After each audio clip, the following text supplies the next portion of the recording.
I'm Myriam. And I'm Elyse. Two friends bound by the love of books. Taking on the world one chapter at a time. This is the Book Bound Besties podcast.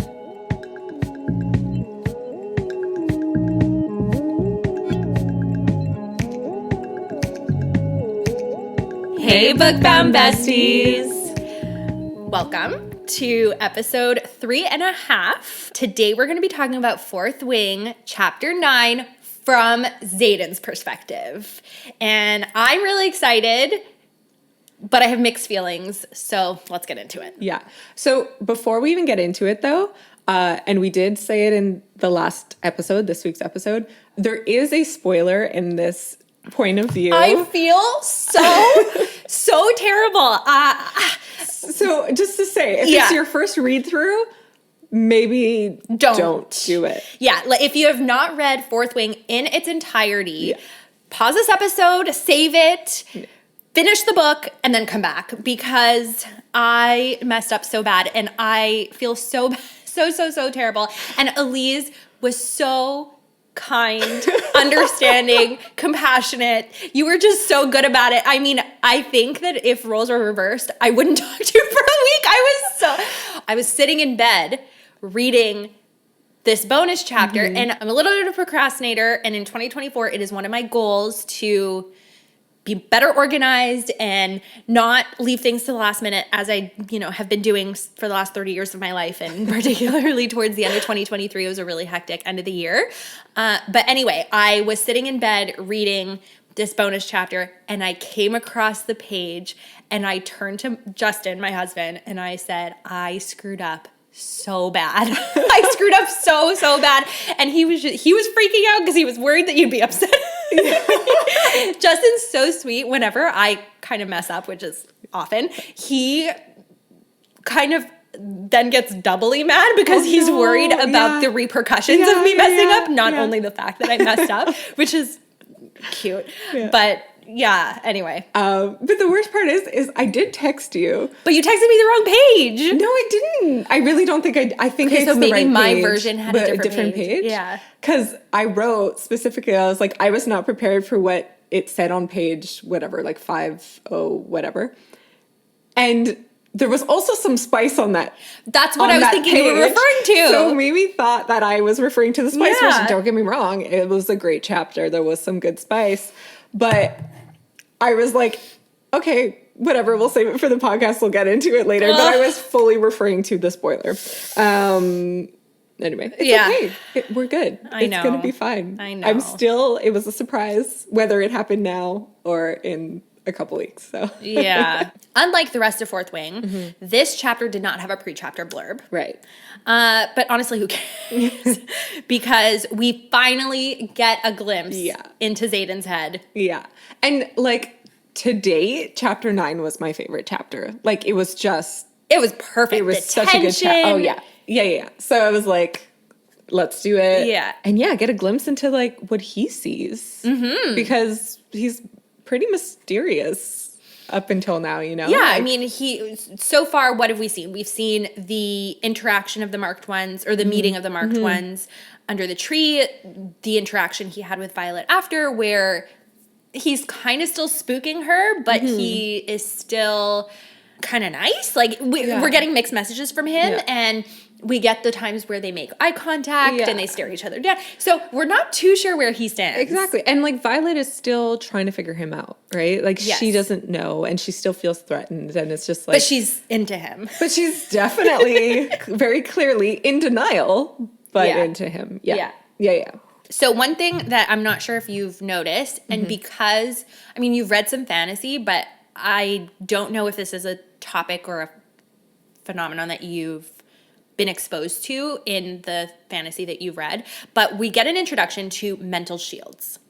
I did write a synopsis. Oh, shoot, I forgot. It's okay. Okay, we got really excited. Okay. Read your synopsis. It's fine. It's super short because we've already read the chapter, but I just wrote a little, let's bring us back to where we're at. We have the privilege of reliving chapter 9 as we take to the mat once again with Violet and Xaden, except this time through Xaden's eyes. We quickly learn that the attraction between these two is not one-sided. Mm-hmm. All right. Okay, sorry. Let's go back. I got too excited. In this chapter, we're introduced to the concept of mental shields. Yeah. And I know that you love fantasy as well, but I'm not sure if this is something that you have been exposed to. It's a little bit in ACOTAR. We learn about protecting like that wall in your mind. And that's like actually what I wrote down. I was like, oh, it's like an ACOTAR, like, which I didn't realize, I guess, was a convention of these fantasy books. Yeah, I guess anytime you're experiencing a world where people have any mind reading abilities, that you would be potentially exposed to mental shields. So to me, having read ACOTAR, and I guess for you as well, this is a familiar concept. Yeah. And the reason, though, for his mental shields is different than ACOTAR, but like he's putting them up because his dragon is in his head full time. Yeah. Like that I didn't realize. Yeah, that's like, something that we find out a little bit late. Actually, no, we did talk about it. We talked about it in our last episode because in chapter 9, when Violet's getting rubbed down by Zane, by Zane, I mean, that's like a good for Violet, I guess. Yeah, seriously. When Violet is getting rubbed down by Dane, he mentions that Calf, his dragon, is always in his head. Oh, right. It's true. It's true. So, it's true. Never mind. So we did know about that. That's okay. Without you saying that, we wouldn't have gotten my little faux pas. Okay. But yeah, I thought that was cool that they can block, I guess, each other out. I'm assuming the dragons could also do the same thing. Logically speaking. But yeah, I wouldn't want someone in my voice, in my head. Woo! I wouldn't want someone in my head full time. Like my brain is so full enough of intrusive thoughts. I don't need someone else's. It's just a lot. Yeah, it's crazy. Yeah. So now on my reread of this bonus chapter, with the full knowledge of Fourth Wing and Iron Flame, I started to worry at this point that it was a bad idea because I'm sitting there and I'm thinking, in my mind, I'm cataloging what I know and what you know. Right. And so when there's the mention of the 107 souls, I'm like, ooh. Oh, okay. Interesting. So I just assumed he meant who he has to take care of at school. I didn't think about it. That's fine. So let's just not get into it. Yeah, let's not get into it. Okay. He mentions coming back from a mission though. Yes. So that I was like interesting. And we do know that like third years sometimes are called to order. To the front lines? To the front line. Well, not front lines. No, so like, you're right. Called up? Called up. Yeah. So we know that. Up until now, I didn't know that he was being called to go on a mission. And I'm like, is it actually a secret mission that he's doing on the side, or was it a mission for like the army? Anyway, we don't know. But he's been up to something, which definitely piqued my interest. Okay. But I just don't have more information than that yet. So one of the things that I loved the most about this bonus chapter is Xaden's inner monologue. Because from the outside, from the exterior, he is cool, calm, and collected. He's got his shit together. On the inside, he's just a normal, lost and confused guy. And he's already turned on by her. Oh my God. I know. He is so into her. And I'm like everything about her. I know. So I mean, I've noticed a trend. When I'm reading chapters that Xaden is involved in, I have trouble taking notes. I have trouble remembering that I'm supposed to be like taking note of what I'm reading because I just get so excited. Like I'm like a schoolgirl. I'm just like, oh my God, he's the best. And now that we're in his mind, I was like, my notes are going to be a mess. But I mean, mine are too, if that's any consolation. But yeah, he's not just attracted to her physically. He's attracted to her mind. And he gets lost in her eyes, and he is definitely attracted to her physically as well. Like, he's just so in awe of this girl. And it's so cute. I know. And, you know, having his perspective sort of also solidifies what I said in our chapter 9 regular episode discussion, which is how much I love Xaden and how much I love that he takes the time to actually teach her to be better. Yes. Every interaction, or almost every interaction they've had, even though he kind of antagonizes himself, he does it strategically. Yeah. Because she comes out of it better. Yeah. Than, she was before the interaction. I think, like, he also seems to have a good handle on, like, how she ticks and, like, how she'll react to things. So it's, like, he's, like, almost manipulating her, but not in a bad way, but, like, by antagonizing her and stuff in a way that he knows that she will give the response that will help teach her. Yes, exactly. So it's, like, yes, it's, like, manipulating, but not in a, like, negative way at all. Yeah. He just seems to, like, have a good read on her. I don't know. It's interesting. Yeah.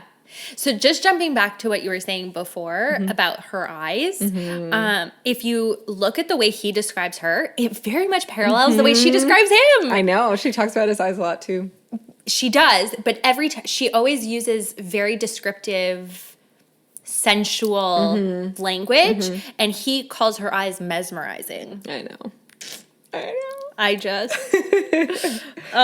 And, like, all while, like, I think the fact that he is so in awe of her because he says, like, that devious, brilliant mind or something, like, it also comes across as, like, he has a respect for her that he's just, like, this person is important. Like, he seems to have that respect, which completely, like, cancels out, or to me feels like cancels out everything that Violet's been fearing. Like... Oh, okay, that's not where I thought you were going with that. Oh. I thought you were going to bring up Dane. No. We're not talking about him. We're not talking about him in this chapter. Oh, sorry. But no, I think it, because Violet is still, like, obviously, yes, she's attracted to him, but she's walking this line between, like, is he going to kill me or isn't he? Everyone is saying he wants to kill me and he's kind of teasing me about it, but he hasn't actually shown any sign of wanting to kill her. Yeah. And now that, like, we actually see what's going on in his mind, like, it doesn't feel like he wants to do that. Like, he has a little bit of a hesitation with her because of who she is, but, like, it's not violent. No, exactly. One of the things that I took away from reading this chapter and being in his perspective is that we finally have someone who believes in her fully. Yeah. So thank you, ladies and gentlemen, if we have any male listeners. But it just made me so happy that right now she has a limited number of people who believe in her. Yeah. She's got Professor Devara. Yeah. She's got herself-ish. Yeah. And she's got Rhiannon and she's got Xaden. Yeah. Yeah. Which is, like, because he believes in her, he wants her to do better. He wants to teach her because he knows he has knowledge that he could give her. Like, he's just the best. Yeah. Another thing that I noticed, actually, it was interesting to finally see Violet through someone else's eyes. Because obviously, like, the bulk of the book is her perspective. It's the way she perceives things. And one of the things he says, and he's watching, is how she processes information. Oh, yes. So he's, like, watching her, and she makes a ton of, like, facial expressions. Like, you could read her super easily, which is complete opposite of him. Like, he is very stoic. Yes. She never knows what's going on in his head. But in watching her, within, like, seconds, he could see all the emotions she's processing, and he's like... And how many she processes at a given time. Exactly. Yeah. And that's something that he's taken back by and, like, in awe of. But it's also interesting as a reader to see, like, oh, I didn't know that about her. Right. Like, I didn't know she was like that. Sometimes you don't notice things that you do... For sure. All the time. For sure. Yeah. And also, it made me laugh a little bit because I'm not good at hiding how I'm feeling. Like, you could usually read it on my face. So I was like, I feel ya.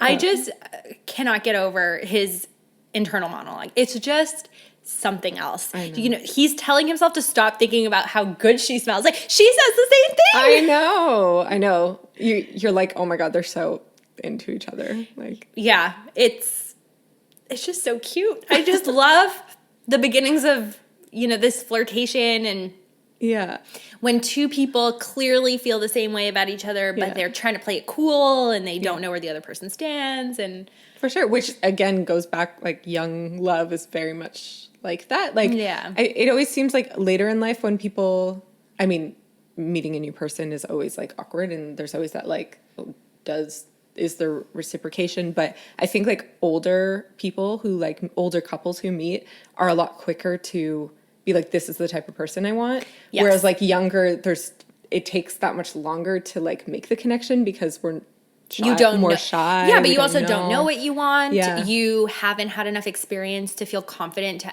outrightly say, this is what I want out of life. Is this what you want out of life? I think it takes a certain degree of confidence and experience to 100%. be so forthright. 100%. Because you have to contend with potential rejection. Exactly. Yeah. And I guess some people get hardened by that in life, but it just to say that like Rebecca Yarros again is very good at writing young adults. Or I guess it's new adults, but they are young. They are adults. Yes. And then, okay, so I wrote down a quote. He says, I'm going to swear. He says, I have to get the fuck off her before she realizes she has another weapon at her disposal when it comes to me. Yep. He is obviously very attractive. But my takeaway of that is his first reaction reaction to being attracted to her is like, she could weaponize it and use it against me. So it just like speaks volumes to who he is as a person and a soldier, and like how that like being a fighter and having to like fight through life, it is at the forefront of his mind. It's like the first thing he thinks of, which is like kind of sad. Well, I think again, it's that struggle that he's having. Yeah. Of, is she dangerous? Is she not dangerous? Yeah. In the sense of who her parents are or who her mother is. For sure. Oh, interesting. I never thought that he thought she was dangerous. Well, you have to think from his perspective. Yeah. And maybe, I'm going to be very transparent. Maybe this is coming from the fact that I read a fan fiction from his point of view. Oh, you read it? I saw there was a fan fiction. I read it. It was That's great.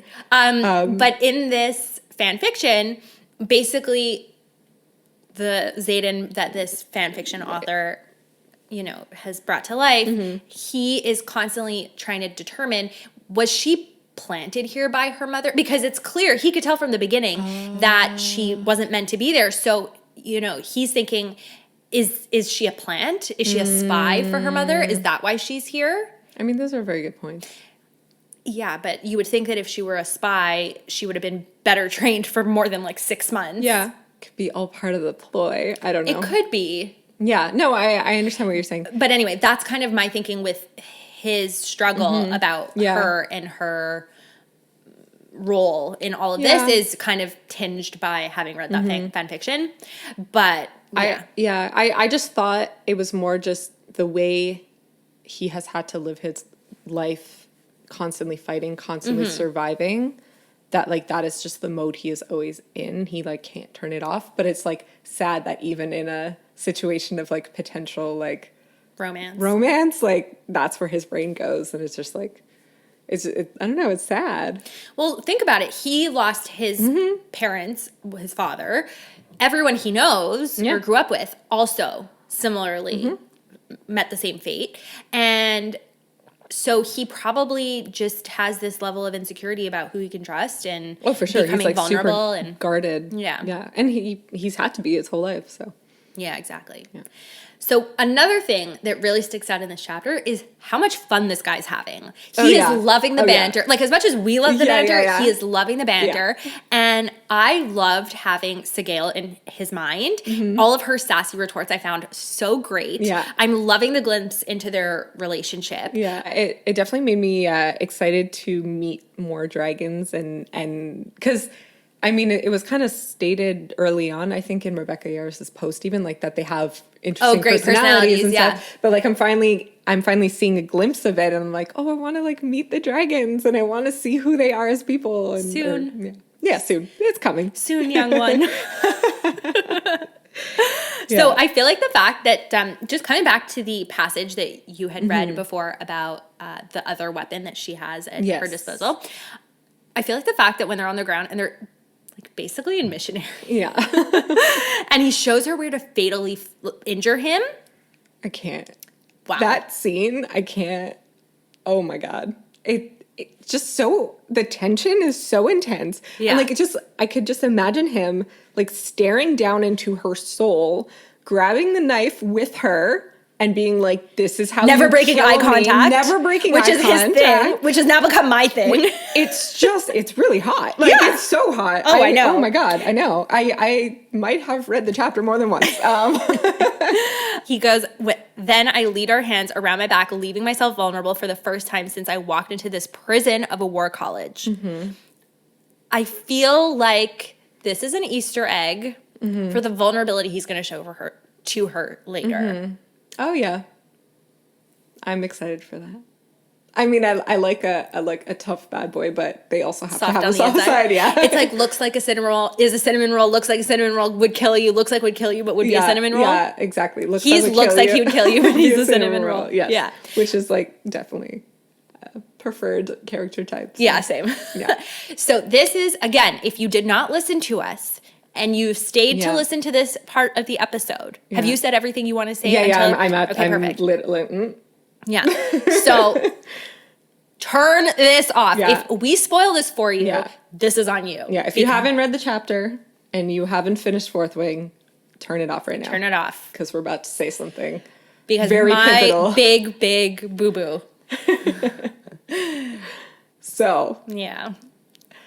Xaden says that Brennan would kill him for having Violet in this position, and that Violet doesn't know that he is alive. I feel so bad. I feel so bad. I like, words cannot describe, because you know, when I read that, when you're supposed to read that in the book, I audibly gasped. Yeah. I gasped. I audibly gasped. I was reading it in bed because, first of all, I forgot we were supposed to read this chapter. Oh, yes. And you texted me being like, are we still doing the bonus episode? And I was just like, so I went back and read the chapter in my bed at night, and like Scott was probably half asleep, and I just like read the part and I was like, oh my God. And then I texted you right away. And I thought that you were texting me about the kind of spicy bit that had just happened. It did not click for me until I reread that page, and I felt so terrible. I had a full-on meltdown in bed beside Justin, and he had like a double meltdown because he had a meltdown about the fact that I was having a meltdown, and he felt bad that I felt bad. But then he also was like, what if Elyse is mad at you now? Like, he always thinks of both sides. Yeah. He not only thinks about the way I feel, but then he also thinks the consequences of whatever mistake I made. Yeah. I wouldn't be like actually mad at you for it. But I would be mad. I felt so terrible. It's okay. Because I did. I had the shock of my life, just not when I was supposed to have it. I know. So he just like, he says that Brendan's alive, but it's just a sentence. So I have like no other information. And then I'm like, okay, so the guy who used his power to save Brennan, it worked? Or is this all just a lie? And he's like off gallivanting doing some secret mission, so they had to like cover up the fact. Like, I don't know. Yeah. It's just a sentence and I have nothing to go on. Yeah. Yeah. And, I mean, I know you say like you audibly gasped as well. You just did it at the wrong time. I know. It's okay. So it's okay. I forgive you. Anyway, for normal episodes, we're going to pretend that this spoiler was not spoiled. Yeah, exactly. Like for the recordings of the next chapters we read, like I'm just gonna read it as if he's Brennan dead. is dead. Yeah. What Violet knows, I know. And Yeah. that is the end of it. Ugh, brutal. Yeah. So then that's the end of their fight. Yep. And we get like a short couple paragraphs of him with Garrick, which like I loved it so much. I know. Like I love seeing guys with their friends. Yeah. And like in books and movies and stuff, like, and in real life too, but it's just like there's just this different, it's like they're a different version of themselves, and it speaks to so much about who they are as people, and like the humor's different. It's like this nice. They're more playful, and it's just so cute to watch. Yeah, it makes me so happy. Yeah, I mean, I also noticed a level of vulnerability between the two of them, where Garrick knows Xaden so well that he just spots something and like right away. Calls him out on his shit right away. Yeah, and yeah. It's nice because obviously like, we're both girls. I have a brother. You were not raised with boys, but so I kind of had a glimpse of that male friendship with my like brother. Yeah. But even with our husbands, we've been with our husbands through our whole 20s. Mm-hmm. And they have a huge group of friends. Like, how many groomsmen did Scott have at his wedding? Oh my God, we had so many. Yeah, yeah. You guys had a huge bridal party. Yeah. It's a big group of friends who have been friends since like childhood, basically. So like they all know each other very well, and like when they get together, it's like chaos in such a beautiful way. Yeah. I don't know. Like it's just like, and I'm not saying like they become different people because like they're two-faced or whatever, but like Scott is like goofier with his friends and he always is joking. He's like a very funny person, and that's a huge part of why I love him, but like he's like a different type of goofy when he's with his friends, you know? Yeah, it's almost as though they take on, well, with this group of friends in particular, I know that Justin takes on the like jokester kind of class clown role. Yeah. And everyone kind of rips on him because he makes himself such an easy target. And I don't know, it's like this weird dynamic that they all have that I'm just like, okay, whatever. Yeah. I mean, listen, we have known them for a really long time, and definitely maybe in recent years they just stopped caring. So like they've pulled back the curtain. But I'm sure that they behave differently when we're not around. Oh, probably. Yeah. I mean, like I've definitely seen them say some like things that you're like, what? Yeah. Some of them in this group have no shame whatsoever. Which is fantastic, and it's why we love them. But no, they're definitely different when they're like just the boys, you know? Yeah. So something else that I noticed in this very brief interaction is that we kind of have a grumpy sunshine vibe with Garrick and Xaden. And I don't know why this never dawned on me, but we have all of these romance tropes, relationship tropes, I guess. But a lot of them can also apply to friendship. Absolutely, yeah, for sure. I like it's a different kind of love. It's still love. It's just a different kind of love. Yeah. And I found it so nice that like even in like whatever, it was like half a page, like there was nothing, we saw it so clearly in just that short passage, and it just made me like, oh my God, I love them so much. And there you have it. Okay, let's go with our awards. Yes. Okay, so romance. Yes. Okay, so it's just a passage where like we clearly, like Xaden just sees her like for real. Violet is too soft of a name for her, too breakable. I'm well aware of the shit people talk about her bones and joints, but from what I've seen, that woman has a core of steel. Yeah, I picked the same one. I love it. I love it so much. I love that this complete stranger sees her. I know we said we were going to talk about him. Oh, yeah, go. But this complete stranger sees her better than her best friend. Yeah. Yeah. I have no words. I know. And just makes me like fall so much harder. Funny when Xaden whispers, or no, he doesn't. Sorry, he's whispering in her ear and thinks, "Since when do I think about putting my mouth on an opponent?" Yeah.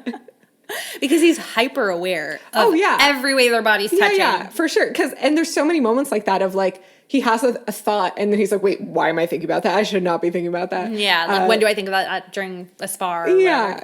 So it was funny. Yeah. Okay, mine is actually from that last chunk of the chapter where Garrick is teasing him and he goes, don't finish that sentence when I'm in the mood to hit people. Yes, I love it. So good. Yeah. Like, again, it's just like such a lovely friendship they have. Absolutely. I hope we get to see a little more of it. But. I hope so too. And then spicy. It's not even a passage. I just wrote the whole scene where he's holding a blade to himself as he stares into her soul. It's just so good. Yeah. It's so good. I had a spiciest line. Oh, you had a line? Yeah.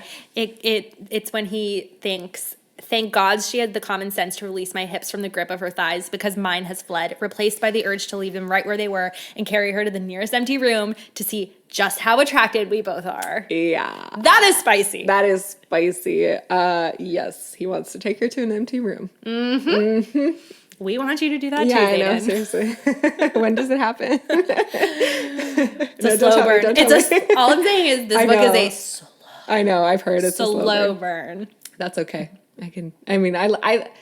The tension is where it's at anyway. I like a slow burn. Like, if it's a good tension, I'm happy with it. Yeah. I don't know. No. Give me something. Yeah. Throw me a bone. Get to the good part. Yeah. No, we can, like I said, throw me a bone. Yeah. I don't need, Okay. just give me something. Okay, fair. The rest could be slow. Yeah. I just let's go. Okay. And that sums up chapter 9 through Xaden's perspective. Yeah, thank you so much for listening. Please rate this podcast and leave a review. It'll help other people find us. You can follow us on Instagram at bookboundpod and on TikTok at Book Bound Besties. Please tag us in your reaction videos. If you're reading along with us, we'd love to see what people are thinking. I think that's super fun. And as always, if you have any questions, comments, or feedback, please email us at bookboundpod@gmail.com. I've been reading the wrong email address for the past couple weeks. Sorry about that. It's okay. It's been in the description. We're good. That's true. Yeah. Let's get to reading.